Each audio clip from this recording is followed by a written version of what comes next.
십자가의 사랑으로 우리의 죄를 다 씻겨주시고 참 생명을 주신 주님, 오늘도 우리에게 하루를 살 기회를 주시고 예배할 수 있는 시간을 허락하셔서 감사합니다. 성령께서 이 시간 주장하여 주셔서 순간순간 시간 말씀하여 주시고 생명이 되는 시간이 되게 하여 주옵소서. 예수 그리스도의 이름으로 간절히 기도드립니다. 아멘. 컴퍼니 복음으로 동행하는 교회 우리 주님의 은혜와 평강이 여러분의 삶과 가정과 일터와 사업 가운데 온라인으로 또 가정에서 그리고 갈릴리에서 함께 예배하는 모든 교우들 가운데 함께 하시길 빕니다. 우리 옆에 분하고 인사합시다. 더불어 함께 삽시다. 어제 오늘 지금 고등부 수련회가 진행 중인데요.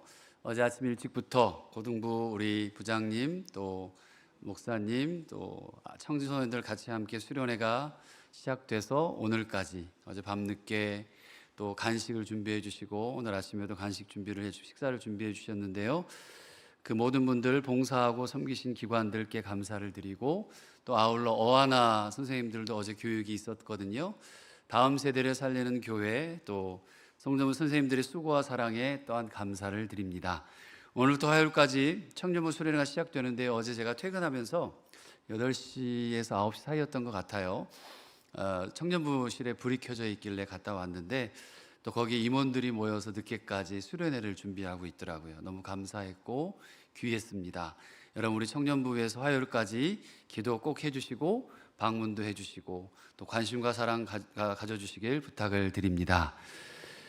세바시라고 하는 프로그램이 있습니다. 제가 종종 즐겨봤고 독일에서도 봤는데요. 오히려 한국에 와서는 잘 보지 못해 시간이 안 돼서 못 보는데 세상을 바꾸는 시간이라고 하는 프로그램입니다. 여기에 자기의 인생의 삶에 있어서 하나의 어떤 깊은 족적을 남기거나 그 다음에 성공했거나 혹은 힘들었는데 회복됐던 사람들, 유명한 사람들이 아니더라도 나와서 강의를 하는 프로입니다. 세상을 바꾸는 시간이라는 프로예요. 근데 여기에 김창옥이라는 사람이 나왔던 때가 있습니다. 거기에서 몇 가지 얘기를 해줬는데요. 사람들이 가장 공포를 느끼는 4가지에 대해서 얘기를 해줬어요. 사람들이 공포를 느끼는 4가지가 이거랍니다. 첫 번째는 깊은 물에 들어갔을 때, 높은 곳에 홀로 있을 때, 어두운 밤에 혼자 있을 때. 여러분 이거 경험해 보셨나요? 그리고 마지막은 조금 색다른데요. 대중 앞에서 말하라고 할 때가 공포스럽대요. 저는 공포스러울까요? 안 공포스러울까요? 여러분 여기 눈이 몇 개일까요? 지금 현재 이렇게 설교를 하더라도 떨고 있겠죠. 쉽지 않은 건데요. 말은 어떻게 시작해야 하는지, 표정은 어떻게 해야 되고, 손은 어떻게 해야 하는지 참 어려운 것 같아요. 우리 교회 리더분들 계시잖아요. 또 목자님들 계시고 앞에서 이야기 나누고 인도하는 거 쉬운 게 아니에요. 우리 리더님들 박수 한번 주실래요? 네. 근데요, 제가 가만 설교를 준비하면서 생각을 해봤어요. 나는 어떻게 앞에 나와서 얘기하고 있을까? 손은 어떻게 하지? 이렇게 오물딱조물딱 이렇게 하고 있고 또 이렇게 얘기하기도 하고 이렇게 얘기하기도 하고 왼손도 쓸 때는 이렇게 하고 하는데 다 비슷비슷해요.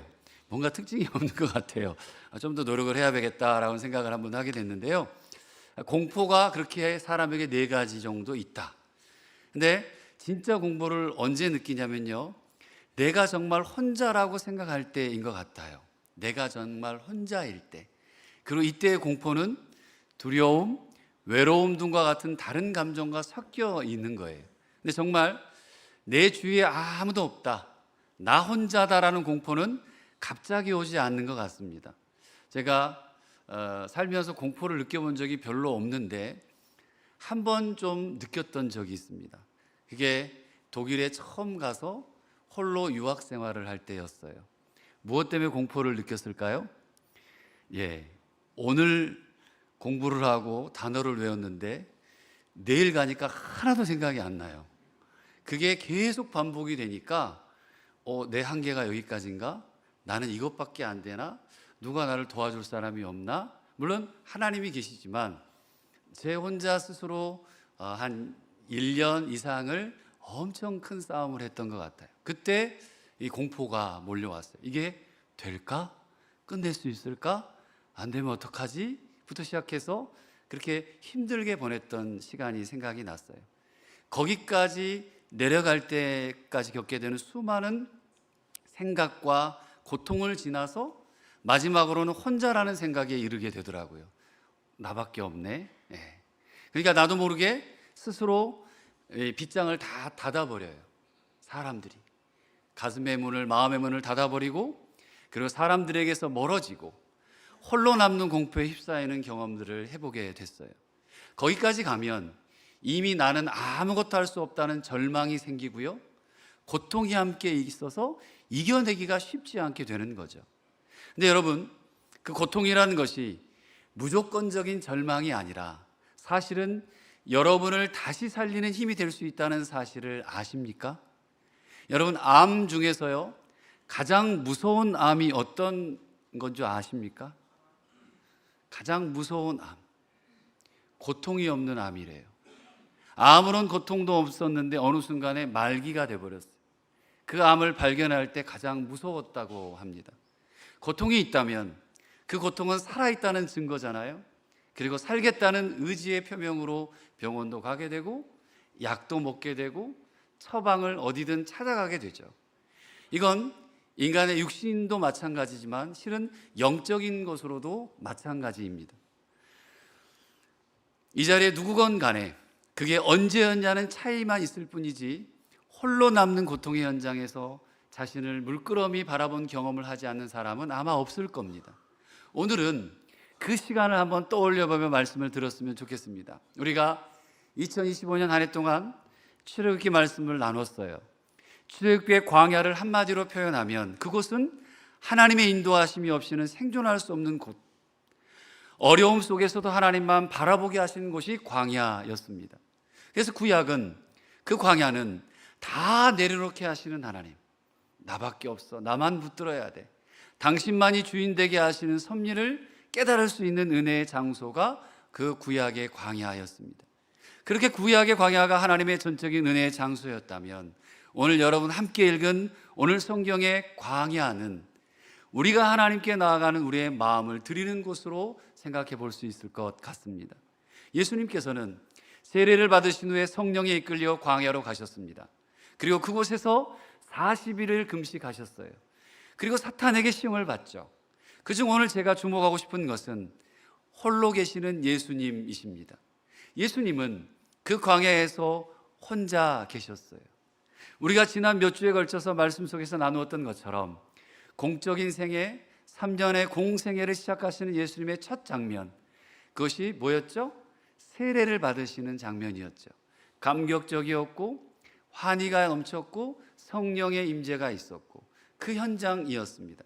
그렇게 환희와 감격으로 시작된 예수님의 걸음을 뗀 첫 장소가 용기를 가지고 힘을 가지고 복음을 전하러 갔던 장소가 아니라 어디냐면 그곳이 광야로 이끌리심을 받는 것이었습니다.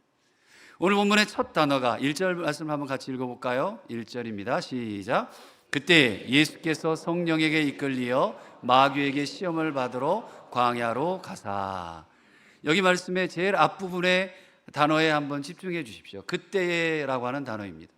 이 단어는 어떤 사건이 일어나고 바로 그때라는 시차 없이 쓸 때 사용되는 단어입니다. 그러니 세례 받으셨습니다. 성령이 임했습니다. 그리고 바로 그 즉시 광야로 이끌리심을 받은 거예요. 그리고 그곳에서 홀로 무려 40일간 금식을 한 거죠. 이제 이 40일간의 광야의 의미를 한번 살펴볼 텐데요, 이 광야가 어디쯤이었는지는 알기 어려워요. 하지만 광야라고 표현되어 있고요, 40일간 금식하셨다는 말 외에 어떤 기록도 없는 걸 보면 그곳은 세상과 철저하게 차단된 장소였고 철저히 구별된 시간이었던 것은 분명해 보입니다. 그럼 예수님은 왜 그렇게 홀로 있는 시간을 선택하셨을까요?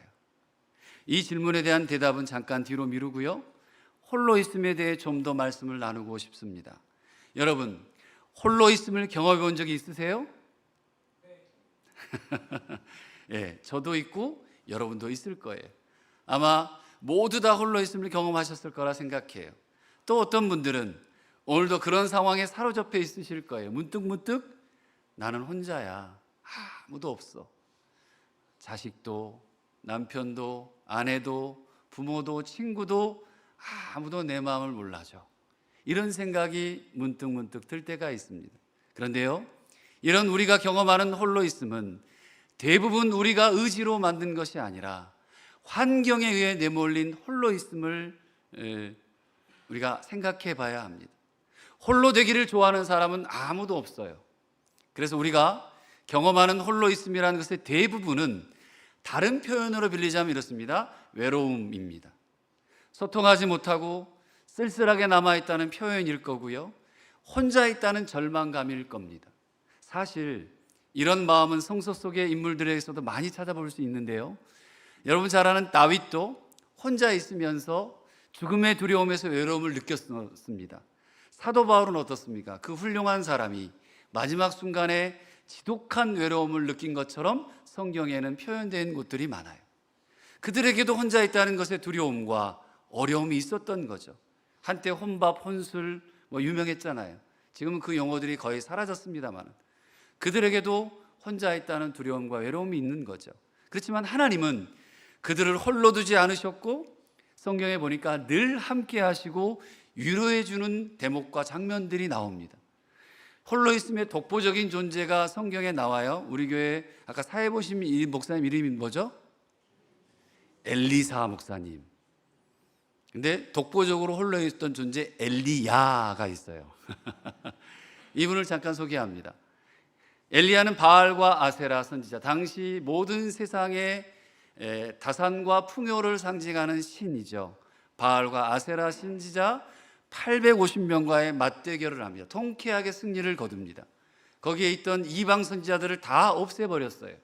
이 정도 승리면 엄청난 용기와 힘과 능력을 가지고 맞서 싸웠을 텐데, 이제 그의 앞에 있는 선지자로서의 탄탄대로가 준비되었을 텐데, 근데 아니었죠. 우리가 알듯이 큰 승리에도 불구하고 엘리야는 자신을 죽이려는 이세벨의 집요한 추격에 쫓겨서 도망갑니다.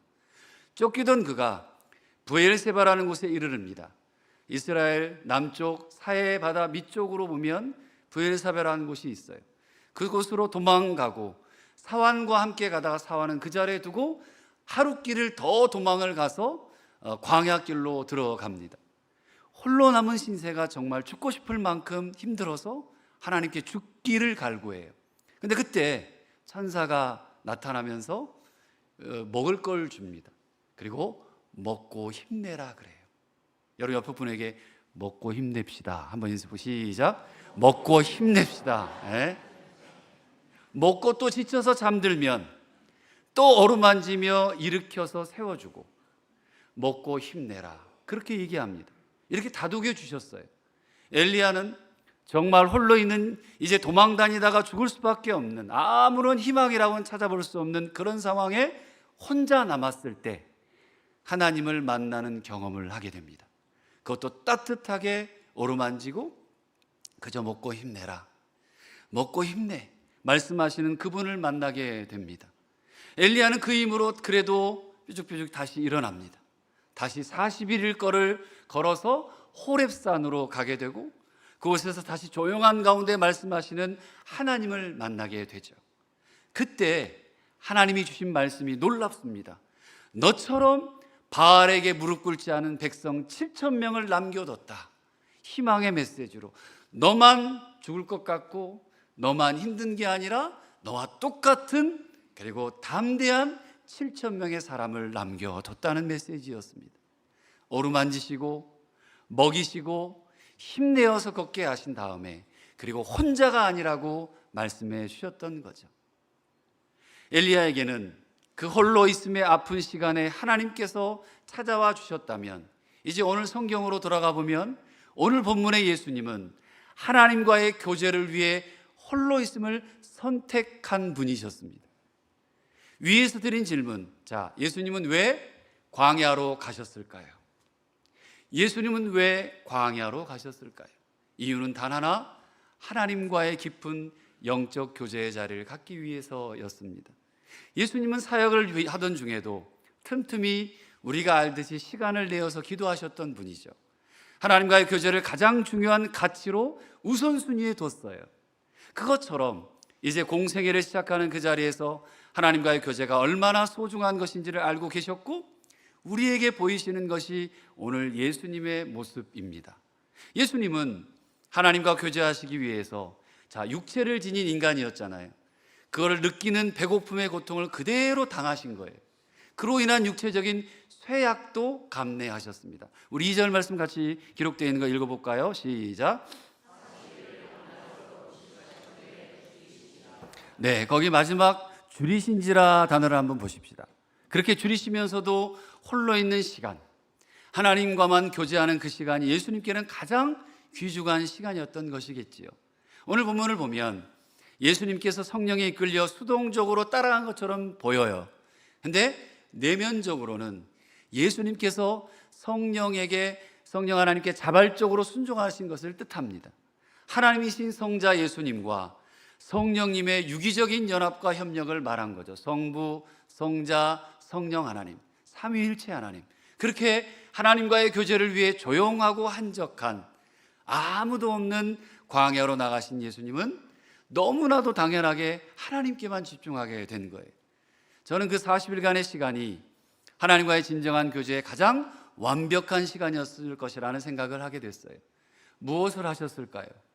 예수님은 기도하셨을 거고, 그리고 앞으로 나아가서 가족도 만나야 되고, 제자들도 불러야 되고, 그리고 로마와 유대인과 그리고 당시 이방인들까지 다 만나는 모든 사역들을 하셔야 될 터인데, 병도 고쳐야 되고 귀신도 쫓아내고 모든 사역을 하셔야 될 텐데, 그 앞으로의 어려운 사역을 위한 위로와 격려를 얻으셨을 거라고 봐요.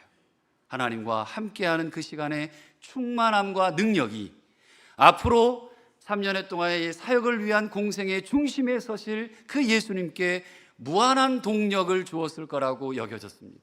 그래서 예수님은 그 굶주림의 고통, 배고픔 줄이심의 고통 속에서도 마귀의 시험에 당당하게 대처할 수 있었던 것입니다. 사랑하는 성도 여러분, 여러분에게도 40일의 시간이 있으셨을 것 같아요. 어떤 분은 반년, 어떤 분은 1년, 어떤 분은 수년 동안, 2년, 3년 동안 이 아픔의 시간들, 광야의 시간들을 겪으셨을 거라 봅니다. 길고 앞이 보이지 않는 지난한 터널을 통과하는 분들도 지금 계실 줄 알아요. 그럼에도 홀로 있을 때가 하나님을 만나기 가장 좋은 시간이라는 것을 아셨으면 좋겠습니다. 그리고 내가 너무 바쁘고 늘 분주하고 무엇인가 매여 산다면 하나님과의 교제를 위해 홀로 있는 시간을 만들기 위해 우선순위를 드리는 여러분이 되셨으면 좋겠습니다. 그렇게 하나님을 만난다면, 하나님과 만나는 홀로 있는 시간으로 나아간다면 우리의 삶이 더 풍요로워질 것이라 믿습니다. 그래서 우리가 하나님께로 다가가는 홀로 있음이라는 것은 실은 외로움과 근본적으로 다른 겁니다. 사실 우리가 외롭다고 생각하는 것은 환경이 가져다 준 홀로 있음의 경험이고요, 아마도 상당히 많은 부분은 무엇인가를 채우기 위해 발버둥치다 얻는 부산물일 겁니다. 채우려고 또 소유하려고 하다 보니까 궁핍이 더 느껴지고요, 그렇게 쌓여진 외로움일 수도 있습니다.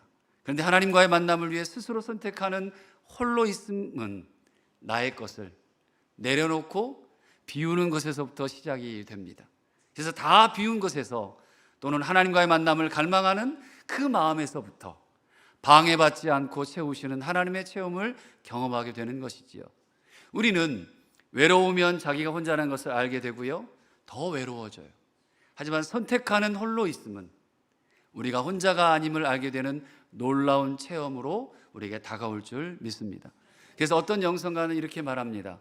외로우면 버림받은 듯한 느낌이 들지만 홀로 있으면 대화를 하고 있다는 느낌이 든다라고 하는 말입니다. 그래서 예수님은 그 시간을 그렇게 소중히 여기시고 하나님과의 교제의 자리로 나아가신 거예요. 사랑하는 우리 성도 여러분, 여러분의 삶에서 광야로 여기시던 시기는 언제였나요? 여러분은 그 광야의 시간을 어떻게 이겨내셨습니까? 그 광야에서 하나님을 만난 체험, 하나님의 어루만지심을 경험하셨는지요? 저는 여러분 누구나 모두 그렇게 어려운 환경에서 만나는 나 혼자라고 여길 때 위로하신 하나님을 경험하시길 간절히 원합니다. 이번 사순절 기간 그렇게 내게 혼자가 아니라고 말씀하시는 하나님을 깨닫게 되길 주님의 이름으로 축복합니다. 지난 화요일이었습니다. 카톡이 한국 외국에서 왔어요. 태국에서 연락이 왔습니다. 이번 태국 선교팀들이 복음 전하고 기도하러 가정 방문을 했는데요. 그 중에 만난 아주머니 할머니들이 계셔요. 이름이 특이하고 너무 간단해서 평생 안 잊어버릴 것 같아요. 쏨짓, 뚜, 땡. 쉽죠? 세 분의 이름이 쏨짓, 뚜, 땡이래요. 할머니인데요. 78세 땡 할머니가 계시는데 이분은 몸도 점점 아파가고 집에 있는 시간이 많아지면서 기침이 너무 심해서 폐결절이 생긴 힘든 상황이셨어요. 예배 때마다 힘들고 어려워하셨어요. 함께 간절히 기도하고 교회에서 준비한 선물을 준비하고 전달하고 돌아왔습니다. 그리고 그 다음날 수요일 예배를 드릴 때 당시 항상 있었던 그날 기침이 멈추고 그 다음날 이제 엑스레이를 찍게 되는 거죠. 예배 때마다 기침을 계속 하신 거예요. 근데 예배 드리고 제가 설교하고 찬양하고 그리고 그 인도하시는 거기 태국 샘 목사님이라는 분이 나오셔서 마이크를 잡더니 얘기를 하시는 거예요. 놀라운 일이 일어났습니다. 지금 저기 앞에 앉아 계시는 할머니가 모든 예배 때마다 기침을 계속 하시고 한 번도 기침을 하지 않은 적이 없습니다. 근데 오늘 이 예배 가운데에서는 기침을 한 번도 안 하셨습니다. 저희들은 그냥 그런가 보다 하고 느끼고 그냥 이해하고 그리고 내일 그리고 넘어갔어요. 아, 그런가 보다, 저런 일이 있구나. 그리고 내일 가서 병원 가서 엑스레이를 찍으신다는 거죠. 그런데 이제 그 다음날 가서 병원 가서 엑스레이를 찍고 의사를 만났습니다. 의사가 깜짝 놀라서 물어보는 거예요. 도대체 뭘 하고 왔냐고, 뭘 하다 왔냐고, 어떻게 아무것도 없냐고. 그러니까 할머니가 웃으시면서 이렇게 얘기하셨답니다. 예수님께서 치료해 주셨습니다. 그 의사에게 간증을 한 거예요. 이 할머니가 작년에 성경을 10독인가 11독을 하셨어요. 올해 목표가 15독이랍니다. 올해 우리의 목표는 몇 독이죠? 이거 해야 돼요, 해야 돼요? 아, 그렇죠. 예, 부지런히 읽으세요. 2독해도 안 말려요. 이 78세 할머니는 그 힘들고 외롭고 고통의 시간대, 그 광야의 시간을 하나님과 대화하고 말씀을 읽는 걸로 그 삶을 드리고 또 얻고 받고 느끼며 간증하며 복음을 전하며 사셨던 거예요. 아프고 힘들고 외롭고 홀로 있는 시간들을 하나님의 말씀으로 기도로 채워가면서 은혜를 경험하는 시간으로 그랬겠구나라고 이 말씀 준비하면서 저에게는 한 주 동안 사순절 시작하면서 묵상하게 하셨어요. 그렇지 않으면 여러분, 우리 인간은 늘 외롭게 됩니다. 내가 홀로 있는 시간이 체험과 기쁨이 아니라 절망이 되기도 합니다, 때로는. 그래서 예수님은 사역의 맨 앞자리에 하나님과의 교제를 위한 광야의 시간으로 다른 어떤 것도 방해받지 않는 곳으로 나아가신 것이 아니었나. 바로 오늘 말씀이 그런 저에게 또 이 자리는 여러분에게 교훈해 주고 있습니다. 그래서 예수님에게 홀로 있음은 자신이 스스로 선택하는 시간이었고 하나님만을 위해 드린 우선순위였고 사역을 위한 온전한 훈련의 시간이었던 겁니다. 하나님과만 마주하고 홀로 있을 때 그분께 솔직한 고백을 할 수 있지 않을까요? 남편에게도, 아내에게도, 부모님에게도, 내 자녀들에게도, 친구들에게도 말할 수 없는 그 솔직한 고백을 그 하나님과 마주했을 때 할 수 있지 않을까요? 그렇게 고백하고 나면 우리는 좀 더 감사할 줄 알게 되지 않을까. 시편의 성경의 글들을 보면 고백과 탄식으로 시작되는 시가 참 많습니다. 그리고 그 탄식의 끝에 감사가 나오더라고요. 그래서 고백과 감사는 호흡의 들숨과 날숨과 같다는 생각이 들기도 해요. 말씀의 결론입니다. 사랑하는 우리 신흥가족 여러분, 광야라고 하는 단어는 히브리어로 미드바르라고 합니다. 그런데 이 단어가 말씀을 뜻하는 의미의 다바르의 어원과 같습니다. 하나님은 광야에서 말씀하십니다. 아무도 없는 곳, 당신과만 대화할 수 있는 곳에서 당신에게 집중하는 것을 원하십니다. 그곳에서 하나님은 위로하시고 격려하시고 당신의 길을 보여주실 겁니다. 예수님께서 그러셨듯이 여러분, 이 사순절의 기간 하나님만 오롯이 바라볼 수 있는 광야를 찾아가십시오. 그렇게 하나님과의 교제를 위한 홀로 있음을 우선순위에 두시고 하나님과의 만남을 기뻐하시는 여러분 모두가 되시길 주님의 이름으로 축복합니다. 기도하겠습니다. 사랑과 은혜의 하나님 아버지, 광야로 나아가 홀로 하나님을 만나신 예수님을 바라봅니다. 외로움이 아닌 아버지와의 깊은 교제를 위해 스스로 광야를 선택하신 주님의 모습을 우리 마음에 새기겠습니다. 주님, 우리가 환경에 떠밀려 홀로 서 있을 때가 있습니다. 그 시간이 절망이 되지 않게 하시고 하나님을 만나는 은혜의 자리가 되게 하여 주옵소서. 고통 속에서도 살아계신 하나님을 발견하게 하시고 엘리야를 어루만지시고 먹고 힘내라 말씀하셨던 것처럼 우리에게도 위로와 새 힘을 부어 주옵소서. 바쁜 삶 속에서도 하나님과의 교제를 우선순위에 두겠습니다. 비움 속에서도 하나님의 채우심을 경험하게 하여 주옵소서. 광야에서 말씀하시는 하나님을 듣겠습니다. 우리가 혼자가 아님을 분명히 알게 하여 주옵소서. 이 사순절의 계절에 우리 각자의 광야에서 주님을 더 깊이 만나게 도와주시고 그 만남의 힘으로 세상을 이기겠습니다. 광야에서 승리하신 예수 그리스도의 이름으로 간절히 기도드립니다. 아멘.